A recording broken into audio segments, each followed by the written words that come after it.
हो जाएगा।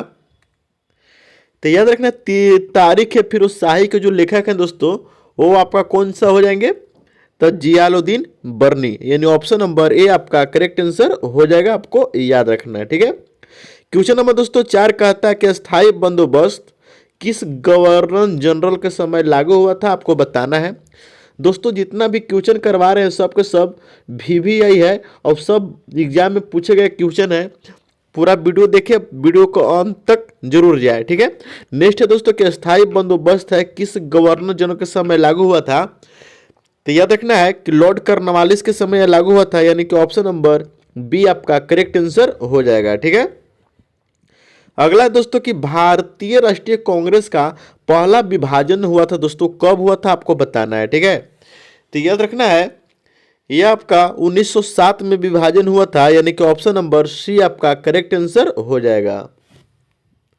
Question number दोस्तों अगला कहता है आपका कि भारत का सबसे पुराना पर्वत कौन सा है, आपको बताना है। तो याद रखना कि जो भारत का सबसे पुराना पर्वत है वो आपका अरावली अरावली है। याद रखना अरावली, यानी ऑप्शन नंबर आपका कौन सही हो जाएगा, ऑप्शन नंबर बी आपका करेक्ट आंसर हो जाएगा। ठीक है, अरावली। ठीक है। नेक्स्ट क्वेश्चन दोस्तों कहता है कि दक्कन ट्रैप का निर्माण किस कारण से हुआ है, आपको बताना है। क्वेश्चन नंबर 7 हो जाएगा। तो याद रखना है मेरे प्यारे दोस्तों कि दक्कन ट्रैप का जो निर्माण हुआ है वो आपका ज्वालामुखी उद्गार से हुआ है, यानी ऑप्शन नंबर सी आपका करेक्ट आंसर होने वाला है। क्वेश्चन नंबर दोस्तों 8 का आता है कि भारत में कर्क रेखा जो है कितने राज्यों से होकर गुजरती है, आपको बताना है। ठीक है। तो याद रखना है कर्क रेखा 8 राज्य से होकर गुजरती है, यानी कि ऑप्शन नंबर सी आपका करेक्ट आंसर हो जाएगा।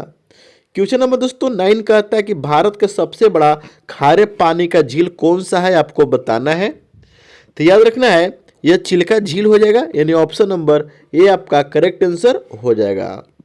क्वेश्चन नंबर दोस्तों 10 कहता है कि मानसून शब्द किस भाषा से लिया गया है, आपको बताना है। क्वेश्चन नंबर 10 हो जाएगा। तो याद रखना यह अरबी भाषा का एक शब्द है, यानी कि ऑप्शन नंबर ए आपका करेक्ट आंसर हो जाएगा।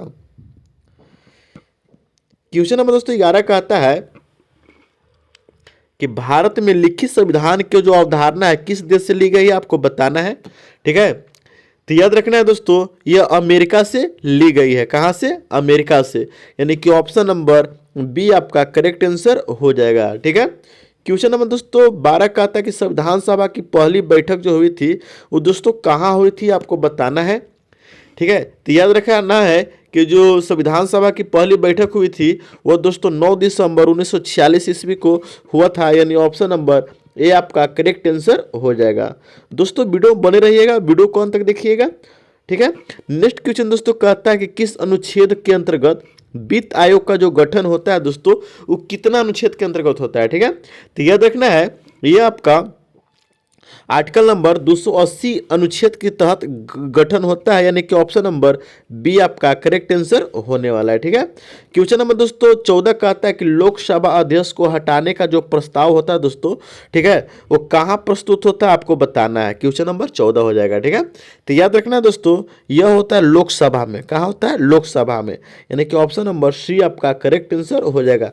दोस्तों आप कितना वीडियो सही कर, कितना क्वेश्चन सही कर पा रहे हैं वो कमेंट करके जरूर बताइएगा। अगर आप नए हैं तो चैनल को सब्सक्राइब और शेयर करना ना भूलिएगा। ठीक है। क्वेश्चन नंबर दोस्तों 15 कहता है कि समवर्ती सूची की जो अवधारणा है वो किस देश से ली गई है। ठीक है, आपको बताना है।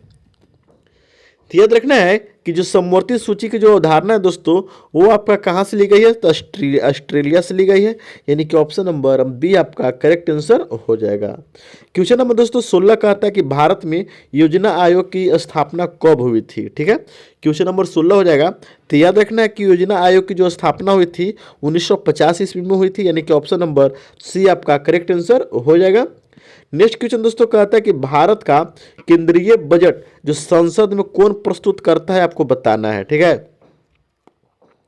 तो याद रखना है जो केंद्रीय बजट जो होता है दोस्तों संसद में जो प्रस्तुत करता है वो आपका वित्त मंत्री करता है। ठीक है। अभी वर्तमान में भारत के जो वित्त मंत्री है दोस्तों आपको नाम बताना है। ठीक है, वित्त मंत्री कौन है आपको नाम बताना है। ठीक है, आप नाम बताइए कमेंट करके। ठीक है। नेक्स्ट क्वेश्चन दोस्तों कहता है कि भारतीय रिजर्व बैंक की जो स्थापना हुई थी दोस्तों वो किस अधिनियम से हुई थी, आपको बताना है। ठीक है। तो याद रखना है कि जो अधिनियम पूछ रहे हैं दोस्तों 1935 की जो अधिनियम थी उसके तहत हुई थी, यानी कि ऑप्शन नंबर बी आपका करेक्ट आंसर हो जाएगा। ठीक है। नेक्स्ट क्वेश्चन दोस्तों कहता है आपका कि हरित क्रांति का संबंध किस फसल से सर्वाधिक है दोस्तों, आपको बताना है। ठीक है, तो याद रखना है जो हरित क्रांति का जो संबंध है दोस्तों वो आपका किस क्रांति से हो जाएगा, तो याद रखना है गेहूं से। किससे? गेहूं से, यानी कि ऑप्शन नंबर सी आपका करेक्ट आंसर हो जाएगा। नेक्स्ट क्वेश्चन दोस्तों कहता है कि भारत में जीएसटी जो लागू हुआ था दोस्तों, ठीक है, वो कब लागू हुआ था आपको बताना है। ठीक है, तो याद रखना है दोस्तों जीएसटी जो लागू हुआ है वो आपका 2017 में लागू हुआ है, यानी कि ऑप्शन नंबर बी आपका करेक्ट आंसर हो जाएगा। अब सबसे सर्वप्रथम जो लागू किया है दोस्तों वो राज्य वो आपका केरला है। कौन? केरल। यानी कि आपको पूछेगा एग्जाम में कि जीएसटी लागू करने वाला आप पहला राज्य तो केरल हो जाएगा। ठीक है, अब भारत में कब लागू होता था? तो 2017 में। ठीक है, क्वेश्चन नंबर दोस्तों 21 कहता है कि मानव शरीर में सबसे बड़ी हड्डी कौन सी है, आपको बताना है। तो सब लोग जाते हैं कि मानव शरीर में सबसे बड़ी ग्रंथि जो है दोस्तों वो आपका यकृत है। कौन सा? यकृत, यानी कि ऑप्शन नंबर सी आपका करेक्ट आंसर हो जाएगा। क्वेश्चन नंबर दोस्तों 22 कहता है कि डीएनए की जो संरचना की खोज किए थे किसने किए थे, तो याद रखना कि डीएनए की जो संरचना की खोज किए थे वो वाटसन एवं क्रिक ने जी ने किए थे, यानी कि ऑप्शन नंबर सी आपका करेक्ट आंसर हो जाएगा। दोस्तों जितना भी क्वेश्चन करवा रहे हैं सब के सब इंपॉर्टेंट है, वीडियो में बने रहिएगा, वीडियो को अंत तक देखिएगा। ठीक है, नेक्स्ट है कि रक्त का जो लाल रंग होता है दोस्तों किसके कारण होता है, तो हम लोग सब जानते हैं हीमोग्लोबिन के कारण होता है, यानी कि ऑप्शन नंबर बी आपका करेक्ट आंसर हो जाएगा। क्वेश्चन नंबर दोस्तों कहता है 24 नंबर की ध्वनि की गति सबसे अधिक किसमें होती है। ठीक है, जितना भी क्वेश्चन है दोस्तों सब आपको बहुत भी आई है। ध्वनि की जो गति होती है दोस्तों सबसे अधिक किसमें होगी, तो याद रखिएगा ये सबसे अधिक ठोस में होती है, यानी कि ऑप्शन नंबर सी आपका करेक्ट आंसर होने वाला है। अगला दोस्तों कि विटामिन डी की कमी से कौन सा रोग होता है। ठीक है, तो याद रखना है विटामिन डी की जो कमी से जो रोग होता है दोस्तों वो आपका कौन सा रोग हो जाएगा, रिकेट्स, यानी कि ऑप्शन नंबर बी आपका करेक्ट आंसर हो जाएगा रिकेट्स। ठीक है, नेक्स्ट क्वेश्चन दोस्तों कहता है कि यूएनओ की स्थापना कब हुई थी, आपको बताना है। देखिए यूएनओ, ठीक है, उसका फुल फॉर्म आपको बताना है दोस्तों। इसका फुल फॉर्म क्या होता है आपको कमेंट करके जरूर बताइएगा। और इसकी जो स्थापना हुई थी दोस्तों वो हुई थी 1945 ईस्वी में, यानी कि ऑप्शन नंबर बी आपका करेक्ट आंसर हो जाएगा। ठीक है, क्वेश्चन नंबर दोस्तों 27 का आता है आपका, क्वेश्चन नंबर 27 का आता है कि भारत का राष्ट्रीय जलचर कौन सा है दोस्तों, आपको बताना है। ठीक है, तो याद रखना है कि भारत का जो राष्ट्रीय जलचर है वो आपका डॉल्फिन है, यानी कि ऑप्शन नंबर ए आपका करेक्ट आंसर होने वाला है। ठीक है, क्वेश्चन नंबर दोस्तों 28 का आता है कि ब्लू इकोनॉमी का संबंध किससे है दोस्तों, आपको बताना है। ठीक है, तो याद रखना है कि इसका जो संबंध है दोस्तों वो आपका समुद्री संसाधन से है, यानी कि ऑप्शन नंबर सी आपका करेक्ट आंसर हो जाएगा। ठीक, क्वेश्चन नंबर दोस्तों 29 का आता है कि भारत का सबसे बड़ा बांध कौन सा है।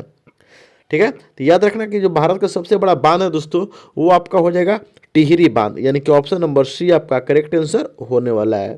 क्वेश्चन नंबर दोस्तों 30 का आता है कि विश्व पर्यावरण दिवस कब मनाया जाता है। देखिए दोस्तों विश्व पर्यावरण दिवस हाल के एग्जाम में बिहार दरोगा में पूछा हुआ क्वेश्चन है। ठीक है, तो विश्व पर्यावरण दिवस कब मनाया जाता है दोस्तों, तो हम बताएंगे दोस्तों कि कब मनाया जाता है, तो 5 जून को मनाया जाता है, यानी कि ऑप्शन नंबर बी आपका करेक्ट आंसर होने वाला है।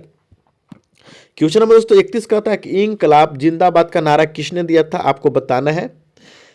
तो हम बताएंगे कि इनकलाब जिंदाबाद का जो नारा दिए थे दोस्तों भगत सिंह जी ने दिए थे, यानी कि ऑप्शन नंबर ए आपका करेक्ट आंसर हो जाएगा। ठीक है, क्वेश्चन नंबर दोस्तों 32 कहता है कि भारत का पहला परमाणु परीक्षण कहाँ हुआ था दोस्तों, आपको बताना है। ठीक है, तो याद रखना यह पोखरण में हुआ था। कब हुआ था दोस्तों ये आपको कमेंट करके जरूर बताइएगा। ठीक है, कब हुआ था। नेक्स्ट क्वेश्चन दोस्तों कहता है कि संविधान के उद्देशिका में कितने आदर्श शामिल है। देखिए आदर्श बहुत इंपॉर्टेंट है। ठीक है, आदर्श कितने हैं कमेंट करके जरूर बताइएगा। ठीक है, तो आपका बता देते हैं कि आदर्श के उद्देशिका में कितने आदर्श शामिल हैं, तो हो जाएगा दोस्तों आपका 5 आदर्श है, यानी कि ऑप्शन नंबर सी आपका करेक्ट आंसर हो जाएगा। नेक्स्ट क्वेश्चन दोस्तों कहता है कि राष्ट्रीय मानवाधिकार आयोग की गठन जो हुआ था किस वर्ष हुआ था दोस्तों, आपको बताना है। 34 नंबर हो जाएगा। तो याद रखना है कि 1993 में हुआ था, यानी कि ऑप्शन नंबर बी आपका करेक्ट आंसर हो जाएगा। जितने भी क्वेश्चन करवा रहे हैं दोस्तों सब के सब आपका इंपॉर्टेंट क्वेश्चन है, सब के सब एग्जाम में पूछे गए क्वेश्चन है। अगला कि लोकपाल की जो नियुक्ति करता है दोस्तों किसके द्वारा की जाती है, आपको बताना है। तो याद रखना है कि आपका राष्ट्रपति के द्वारा की जाती है, यानी कि ऑप्शन नंबर बी आपका करेक्ट आंसर हो जाएगा। क्वेश्चन नंबर दोस्तों 36 कहता है कि इल्बर्ट बिल विवाद किस वायसराय के समय में हुआ था, आपको बताना। इल्बर्ट बिल जो विवाद हुआ था, ठीक है, तो हम बताएंगे दोस्तों कि यह हो जाएगा तो लॉर्ड रिपन के समय में हुआ था, यानी कि ऑप्शन नंबर ए आपका करेक्ट आंसर हो जाएगा। क्वेश्चन नंबर दोस्तों 37 कहता है कि भारत का पहला समाचार पत्र किसने शुरू किया था। बहुत इंपॉर्टेंट क्वेश्चन है, बताइए। तो याद रखना है कि जेम्स ऑगस्टस हिक्की ने किए थे, यानी कि ऑप्शन नंबर बी आपका करेक्ट आंसर हो जाएगा। ठीक है, क्वेश्चन नंबर दोस्तों 38 का आता है कि राजतरंगिणी के लेखक कौन है, आपको बताना है। राजतरंगिणी के जो लेखक हो जाएंगे दोस्तों वो आपका कलहन जी हो जाएंगे, यानी कि ऑप्शन नंबर बी आपका करेक्ट आंसर हो जाएगा।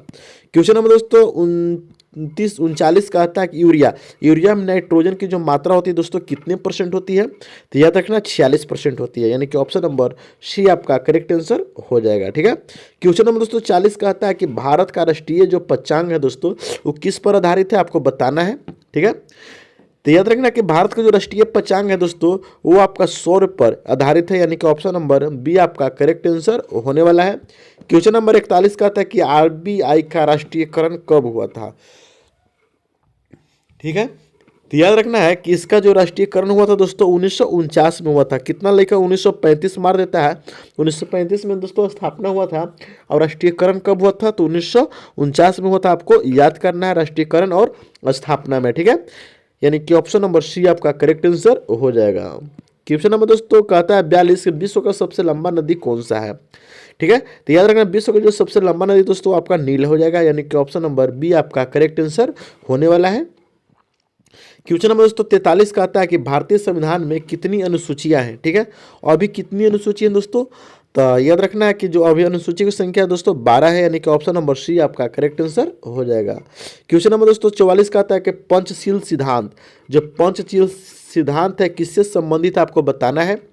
तो याद रखना यह विदेश नीति से है, यानी कि ऑप्शन नंबर बी आपका करेक्ट आंसर हो जाएगा। ठीक है, क्वेश्चन नंबर दोस्तों 45 का आता है कि भारत का पहला गवर्नर जनरल कौन था दोस्तों, आपको बताना है। ठीक है, तो हम बताएंगे कि वारेन हेस्टिंग्स थे, यानी कि ऑप्शन नंबर सी आपका करेक्ट आंसर हो जाएगा। क्वेश्चन नंबर दोस्तों 46 का आता है कि अर्थशास्त्र ग्रंथ के लेखक कौन है, आपको बताना है। तो याद रखना है कि अर्थशास्त्र ग्रंथ के जो लेखक हैं दोस्तों वो आपका कौन हो जाएंगे, कौटिल्य जी, यानी कि ऑप्शन नंबर सी आपका करेक्ट आंसर हो जाएगा। क्वेश्चन नंबर दोस्तों 47 का आता है कि भारत का सबसे बड़ा कोयला क्षेत्र कौन सा है। देखिए झरिया हो जाएगा, ये झरिया कहाँ पड़ता है दोस्तों, तो झारखंड में पड़ता है। कहाँ पड़ता है, झारखंड में पड़ता है, आपको याद रखना है, यानी कि ऑप्शन नंबर ए आपका करेक्ट आंसर हो जाएगा, झरिया। ठीक है, क्वेश्चन नंबर 48 का आता है कि ड्रोन रेखा किन दो देशों के बीच है। बहुत इंपॉर्टेंट क्वेश्चन है, बहुत लड़का इसमें फंस जाता है। तो याद रखना यह पाकिस्तान और अफगानिस्तान के बीच में स्थित है, यानी कि ऑप्शन नंबर सी आपका करेक्ट आंसर होने वाला है। ठीक है, क्वेश्चन नंबर दोस्तों 49 का आता है कि भारत का राष्ट्रीय वृक्ष कौन सा है। ठीक है, तो याद रखना कि भारत का जो राष्ट्रीय वृक्ष है दोस्तों आपका बरगद हो जाएगा। अगर आप बिहार से हैं दोस्तों, ठीक है, अगर आप बिहार से हैं तो बिहार का जो राष्ट्रीय वृक्ष है दोस्तों आपको बताना है कि भारत का बिहार का राष्ट्रीय वृक्ष कौन सा है, आपको कमेंट करके जरूर बताना है। ठीक है, क्वेश्चन नंबर दोस्तों 50 का आता है कि भारत में पहला आम चुनाव कब हुआ था। तो याद रखना कि जो भारत में पहला आम चुनाव हुआ था दोस्तों वो 1991 से लेकर 1952 के बीच में हुआ था, यानी कि ऑप्शन नंबर सी आपका करेक्ट आंसर हो जाएगा। वीडियो कैसा लगा दोस्तों कमेंट कर जरूर बताइएगा। अगर आप नए हैं तो चैनल को सब्सक्राइब जरूर कर लीजिएगा, शेयर करना और लाइक करना मत भूलिएगा। मिलते हैं दोस्तों नेक्स्ट वीडियो में, तब तक के लिए देखते रहिए जीके वाला ऑफिशियल।